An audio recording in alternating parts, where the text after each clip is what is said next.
మామూలు చికెన్ తిని తిని బోర్ కొడుతోంది. పైపెచ్చు ఏదో యాంటీబయాటిక్స్ అంటే గట్టిగా ఇచ్చేస్తున్నారు.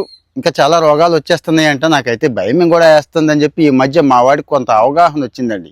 మా ఇంట్లో అబ్బాయికే అవగాహన వచ్చి బ్లాక్ చికెన్ అంటే కదా, చాలా న్యాచురల్ అంటే కదా, చాలా మంచిదంట కదా, నువ్వు చాలా చెప్తావు కదా, మరి ఇది ఎందుకు అనిపించలేదు, తీసుకురా అన్నాడండి. సో మరి నేను బ్లాక్ చికెన్ తెస్తున్నప్పుడు, ఆ బ్లాక్ చికెన్ తిన్నప్పుడు దానికి సంబంధించి మేలా ఏమైనా కీడుందా ఆ విషయాలు కూడా మీకు చెప్పాలి కదండి. మీకు గుర్తుందో లేదో, కాళీ మాస్ అనేవాళ్ళు ఒకప్పుడు. కడక్నాథ్ అండి. కడక్నాథ్ కోళ్ళు ఇప్పుడు కాదు కానీ 5-6 సంవత్సరాల నుంచి, ఆ మాటకు వస్తే 10 ఏళ్ల నుంచి చాలామంది తెలుసు కానీ తింటలేదండి. తింటలేదు అంటే చాలామందికి అవగాహన లేదేమో మరి. మామూలు కోడితో పోల్చుకుంటే కొవ్వు చాలా తక్కువ ఉంటుందండి. చాలా చాలా తక్కువ కొవ్వు ఉంటుంది. సో ఫ్యాట్ అయిపోతాము, గుండె జబ్బులు వచ్చేస్తాయి, చికెన్ డేంజర్ చేస్తుందేమో భయం అక్కర్లేదు. పైపెచ్చు ప్రోటీన్ అండి. ప్రోటీన్ మంచి దండిగా ఉంటుంది. 18% ప్రోటీన్ ఇస్తుందండి మామూలు చికెన్తో పోల్చుకుంటే. అంటే లాభాలు చెప్తున్నాను, ₹1 ఎక్కువైనా కానీ లాభాలు చెప్తున్నాను. ఇక ఎంత మంచి అంటే అంత మంచి యాంటీ ఇన్ఫ్లమేటరీ గుణాలండి. చికెన్కి యాంటీ ఇన్ఫ్లమేటరీ గుణాలు ఏంటి అంటారేమో. ఎస్ ఉందంటే అండి, ఆయుర్వేదంలో కూడా చెప్తున్నారు. సో మరి నా సలహా ఏంటంటే, ₹1 ఎక్కువైనా ఇదిగో ఈ బ్లాక్ చికెన్ కూడా ఒకసారి చూడండి. ఒకసారి టేస్ట్ చూస్తే వదిలిపెట్టరు అంటున్నారు. ఇది చికెన్ ప్రియులు, అన్ని చోట్ల దొరకట్లేదు, కొన్ని చోట్లే దొరుకుతుంది. ఇక్కడే మంచి వ్యాపార అవకాశం ఉందండి.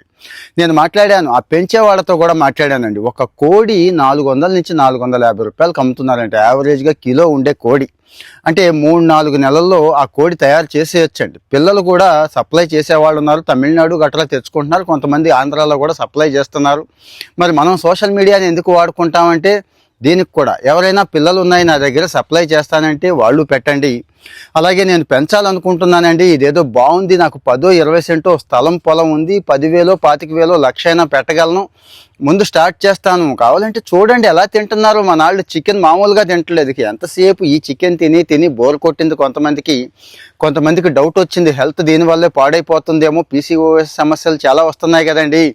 కొంతమందికి నిజమే అని కూడా అనిపించిందండి. సో మరి దయచేసి ఈ కడక్నాథ్ చికెన్ మీద ఇంట్రెస్ట్ ఉన్నవాళ్ళు పెట్టండి, ఆ కోడి పిల్లలు అమ్ముతున్న వాళ్ళు పెట్టండి, తిన్నవాళ్ళు కూడా బాగానే తింటున్నారు. కొంతమంది తిన్నవాళ్ళు కూడా నేను ఎలా అయితే తిని చెప్తున్నానో మీ అనుభవం చెప్పండి. కాకపోతే కాస్త ఎక్కువసేపు ఉడికించాలి, మసాలా కొద్దిగా ఎక్కువ వేయాలంటున్నారు. కానీ ఏదేమైనా కానీ చికెన్ ది బెస్ట్ ప్రోటీను, ప్రస్తుతానికి చీప్ ప్రోటీను, మనుషులందరికీ అవసరమైన ప్రోటీన్ అందించడంలో చికెన్ మేజర్ రోల్ ప్లే చేస్తుంది. కానీ మరి అదే చికెన్ ఈ మధ్యకాలంలో చూసాం కదా, క్యాన్సర్లు వచ్చేస్తున్నాయి, గుడ్లు తింటే క్యాన్సర్లు వచ్చేస్తున్నాయి అంటున్నారు. సో మరి సహజ సిద్ధంగా పండించి పెంచి మీరు అందించగలిగితే చాలా మంచి వ్యాపారం అవుతోంది.